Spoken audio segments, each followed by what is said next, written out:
appetizing, it's easy, so stick with us. It's only 11 minutes and all the ingredients will be seen once again towards the end of this video.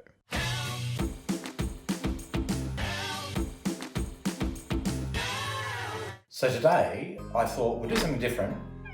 You know, you come home from work and you're really tired, or you're really craving for a schnitzel with some tomato and cheese. So first up, get a fry pan. Non-stick fry pan. Just don't cut on the fry pan because it'll actually damage the pan itself. What I'm going to do now is I'm going to turn that steak into schnitzel. I'm going to do it really quickly, and it's going to be relatively simple for anybody to do anywhere. Righto. So we talked about the egg routine before in one of my previous series about how to do a scrambled egg. So when you're crumbing a schnitzel, essentially it's 3 ingredients plus the steak. The first one is breadcrumbs. So the breadcrumbs I got from the same people that actually provided me with the crusty bread for the actual salad that I used previously. We need egg, flour, and the steak. So first up, in real time mind you, let's do the schnitzel. So, just going to give the egg a whisk. Why is he doing this? I'll show him in just a second. Season the steak both sides. Make sure that that seasoning actually goes into the steak by giving it a nice pat.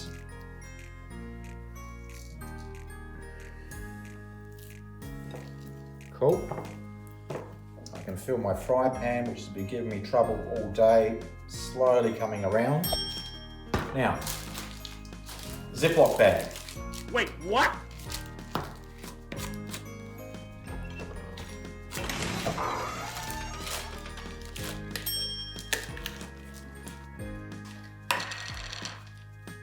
Always plain flour. Plain flour goes into the Ziploc bag. Beautiful. Should be enough for a couple of schnitzels. We drop our porterhouse inside, and everyone's going probably saying, but you don't use porterhouse to make a schnitzel. No, you don't. But we are going to be using porterhouse today. Now you're probably asking yourselves, why on earth am I using porterhouse steak? Well, I went to the butcher, organised some steak, he cut me some porterhouse, and I've just asked him to cut me 2 extra pieces so I can use them as schnitzel.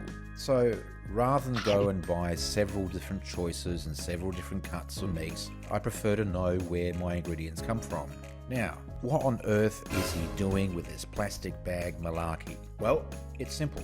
In order for you to save on all the bits and pieces, the additional plates, the bowls, the things you've got to wash up, simply place your egg in a plastic bag. Now, it doesn't have to be a Ziploc bag. It can be any clean bag that carries your fruit and veg, or you go down to the local supermarket. As long as it's clean, as long as it's dry, it'll be fine. So if you mush it all together within the bag, you don't get all the stuff flying all over your kitchen, such as the flour, such as the breadcrumbs. So there's no additional cleaning once you actually get your hands out of the bag itself and you've crumbed your schnitzel. You're ready to go straight into the fry pan and listen to it sizzle away.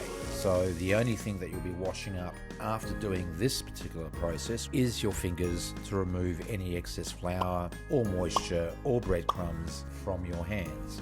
Now, this is equally as applicable when you're doing things like flouring seafood. For example, calamari.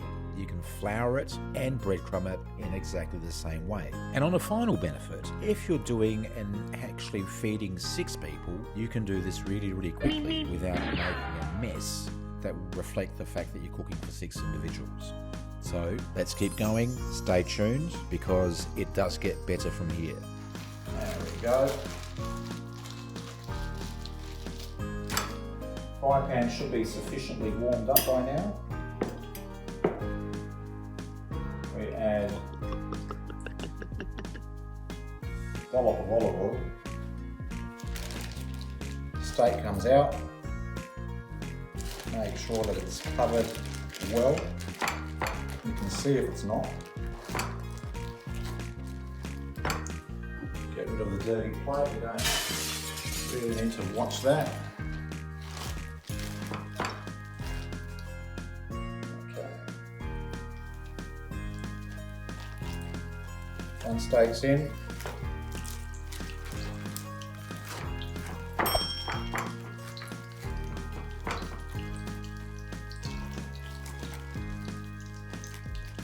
Second steak's in.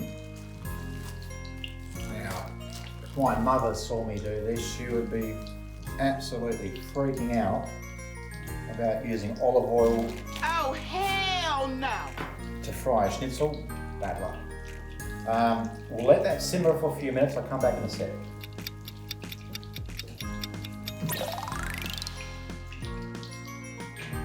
Okay, back again, having time to just wash my hands from all those breadcrumbs, cleaned up a little bit, there's not a huge amount of mess about.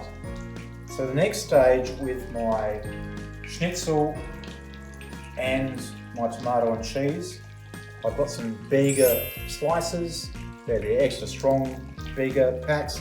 Oh, bigger, by the way, I mentioned there's an episode, a couple of episodes ago about Vegemite. So bigger owned Vegemite. Correct, yeah, bigger owned Vegemite. So I'm going to take out a few slices of my bigger cheese.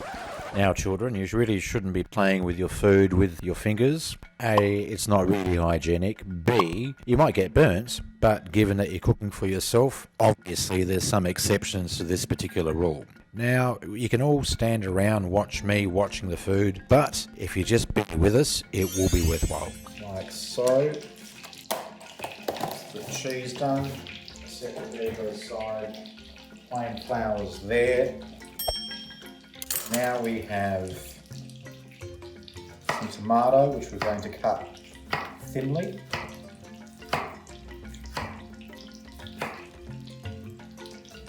Now, if you remember, the steak, given its thickness, doesn't take that much time to cook, depending on how well you like the steak done. So I'm just going to move that a bit. I'm going to get a plate ready. Let that sizzle away.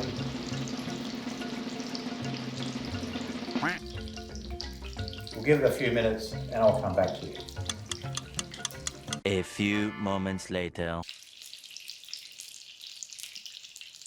More moments later. Okay, so we're back. So just letting you know, just to recap, we've actually doused the actual steak that I bought from the butcher that I know by name and he knows mine. First up, we've floured it in a Ziploc bag. We've smashed an egg and put it through it to seal it. Then we've added some homemade breadcrumbs that I bought from the farmer's market to the actual Ziploc bag and coated the actual steak itself. Now we're going to turn the steak, developing a great bit of colour there. And don't forget, this is 300 grams of meat. So by anybody's standard, this would be a really big schnitzel. We take some tomato, place it carefully over the schnitzel itself. I'm not trying to emulate a Parmesan, because that's with ham and it's done with a sauce as opposed to what I'm trying to do here. Our extra tasty cheese for your schnitzel. We'll cover it properly.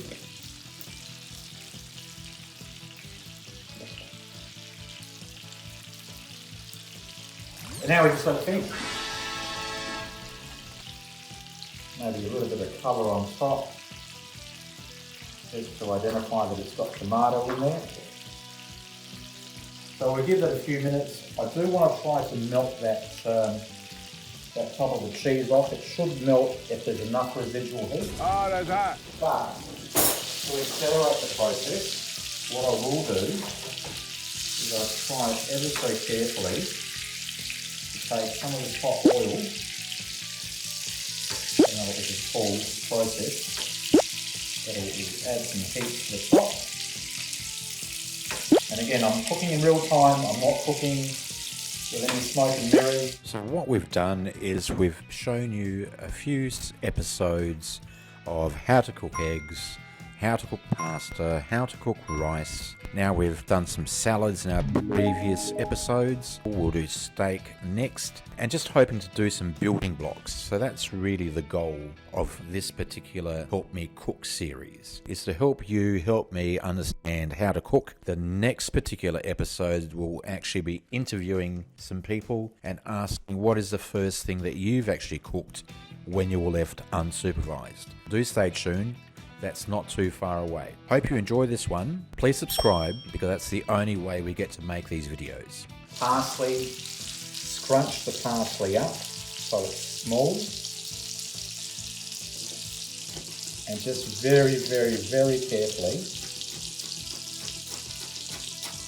cut through the parsley.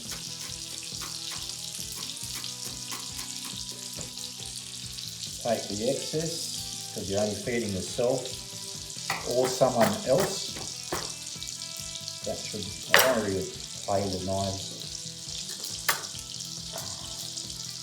It always ends in disaster. So,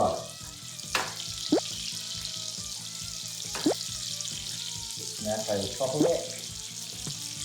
The most beautiful thing I've ever seen in my life is the vine and the knife. Next to a vine and a knife. I'm going to move that, keep that, so you can see the real time. I'm hoping that this is a centered shot. Because we've been working all day, and we deserve a beer, and it's winter, what we're going to try to do is see whether we can serve a steak and a Guinness both at the same time. Okay. So, wish me luck.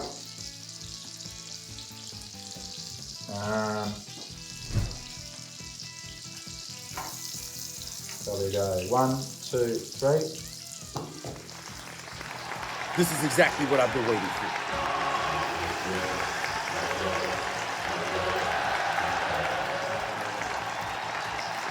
Ay, caramba! And there we have it, folks. We have schnitzel, cheese, tomato, a little bit of chopped parsley, and a perfectly cooked Guinness, poured Guinness, I should say. Poured Guinness on a plate, and you're ready to eat. Hope you enjoyed that. We'll catch you next time. Please subscribe, and please add a question if you want me to cook something for you. By all means, we'll try to get that done over the next few weeks. See you next time. Thank you.